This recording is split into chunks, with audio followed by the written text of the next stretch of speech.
स्वागत है आप सभी का मेरे चैनल आरएन क्लासेस में।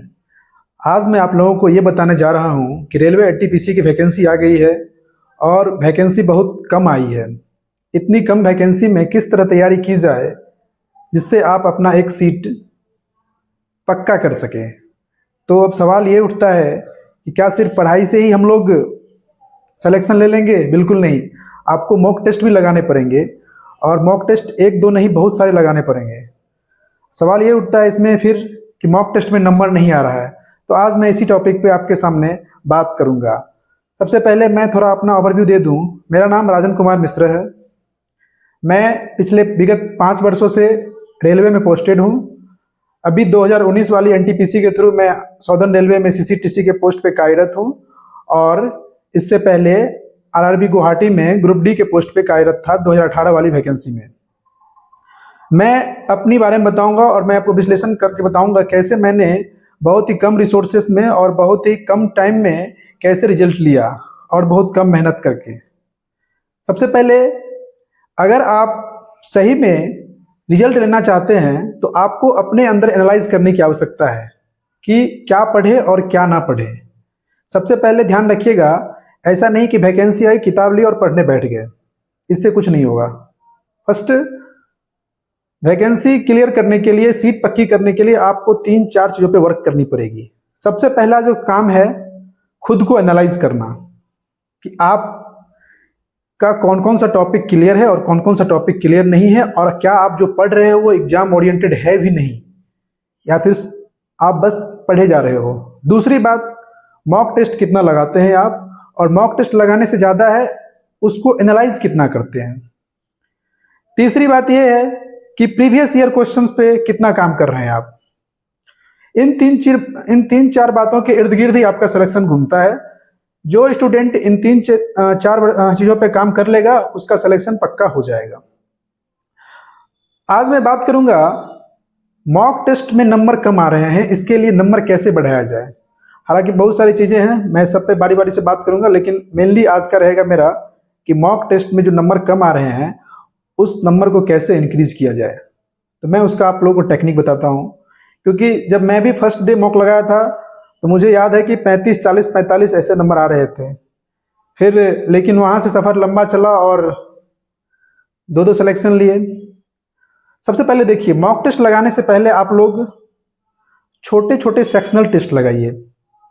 सेक्शनल टेस्ट बोले तो मैथ का अलग लगाइए, रीजनिंग का अलग लगाइए, जीएस को साइड में रखिए, क्योंकि जीएस का नंबर आप टेस्ट देके इंक्रीज नहीं कर सकते हो।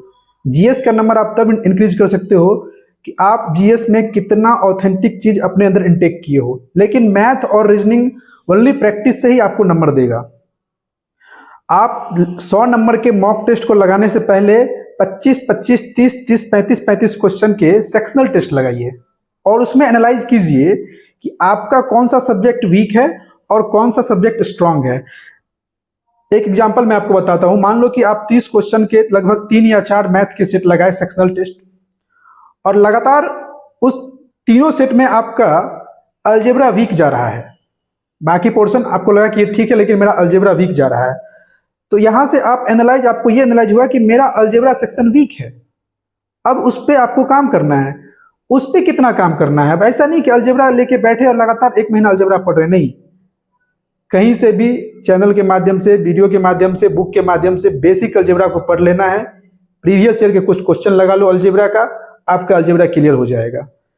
सेम कुछ और टॉपिक जो वीक चल रहा है, कुछ और टॉपिक जो वीक चल रहा है, इस तरह पहले आप अपने टॉपिक को, अपने अंदर की कमियों को तंदुरुस्त कर लो, ठीक है। फिर इसी तरह लगभग 1 मंथ या मैं कहूँ लगभग 1.5 मंथ आप सेक्शनल पे लगे रहो, पूरा जोर लगाओ। सेक्शनल आपका क्या करेगा, आपके उस पर्टिकुलर टॉपिक को बूस्ट करने का काम करेगा।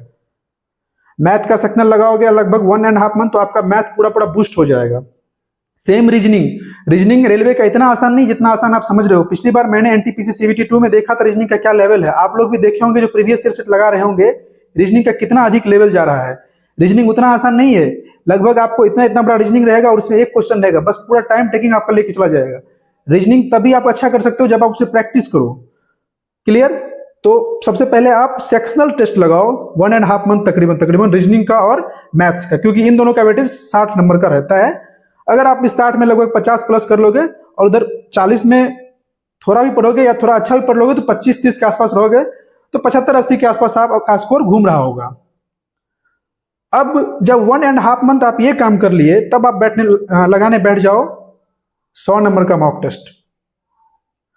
उसके बाद आप एनालाइज करो, आप पाओगे कि आपका नंबर जरूर बढ़ेगा, ध्यान रखना। और एक चीज मैं आपको बता दूं, कभी भी सेट सिर्फ और सिर्फ किसी एक पे डिपेंड मत रहना टेस्ट सीरीज के लिए। 2-3 चैनल का टेस्ट सीरीज खरीद लो, 2-3 को एनालाइज करो, क्योंकि कुछ टेस्ट सीरीज ऐसे होते हैं जो सिर्फ आसान क्वेश्चन देके आपको लगता है कि आपका नंबर बढ़ रहा है, लेकिन एग्जाम में जाओगे तो फिर आपको दिक्कत में डाल देगा। जैसे कि पिछले बार ऐसा उदाहरण देखने को मिला था CBT 2 में, बहुत सारे लोग परेशान हो गए थे, इसीलिए मिनिमम 2 टेस्ट सीरीज खरीद के रखो जो आपके लिए बेहतरीन होगा।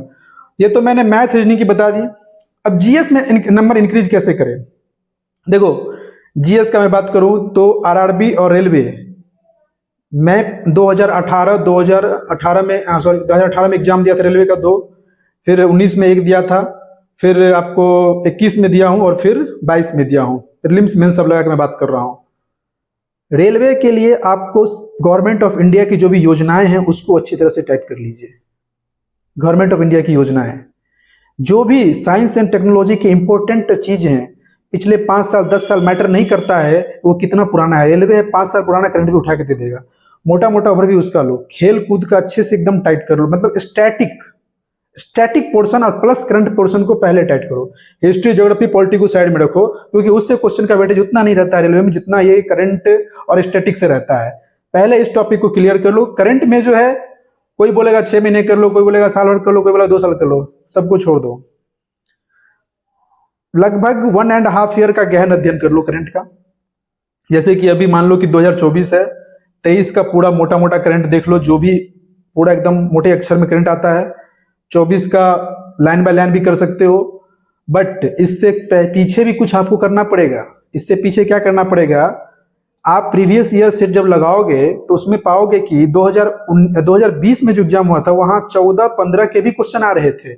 कौन से क्वेश्चन आ रहे थे? तो मोदी जी की योजना, जैसे कि स्वच्छ भारत मिशन, बेटी बचाओ बेटी पढ़ाओ मिशन, मतलब ऐसे क्वेश्चन जो एवरग्रीन टाइप के हैं वो आपको करना पड़ेगा। तो करंट जो है सो आप ऐसे इसको तैयार कर सकते हो। करंट के लिए बेटर है कि आप कोई बुक सजेस्ट कर लो या कहीं से जो आप कर रहे हो वहां से पढ़ो। करंट सही हर जगह सही कंटेंट मिल रहा है, उसके लिए कोई दिक्कत नहीं है। जीके जीएस पहले करंट और स्टैटिक तैयार कर लीजिए अगर रेलवे में नौकरी लेना चाहते हैं। जीके जीएस उसके बाद चलता रहेगा हिस्ट्री ज्योग्राफी पॉलिटी इकोनॉमिक्स जो भी है। एनटीपीसी में साइंस का वेटेज बहुत कम रहता है, इसलिए साइंस को लेकर चिंता नहीं करना। हाँ, ग्रुप डी वगैरह है, जेई वगैरह है या एएलपी है तो वहां साइंस का वेटेज बहुत अधिक रहता है, उन लोगों को साइंस पे अधिक फोकस करना। बट एनटीपीसी में साइंस पे बहुत ज्यादा फोकस नहीं करना है, इस चीज का ध्यान रहे। तो मॉक टेस्ट में नंबर बढ़ाने के लिए सारांश ये निकला है कि पहले आप सेक्शनल टेस्ट पे जाइए, स्टैटिक क्लियर कीजिए, करंट क्लियर कीजिए, लगाइए मॉक टेस्ट, नंबर बढ़ जाएगा। ये मैं आश्वासन देता हूं आपको। अब जीके के लिए मैं पर्टिकुलर अगले वीडियो में बनाऊंगा कि जीके पे कैसे काम किया जाए। तो इस वीडियो में इतना ही, फिर मिलते हैं अगले वीडियो में। तब तक के लिए बेस्ट ऑफ लक।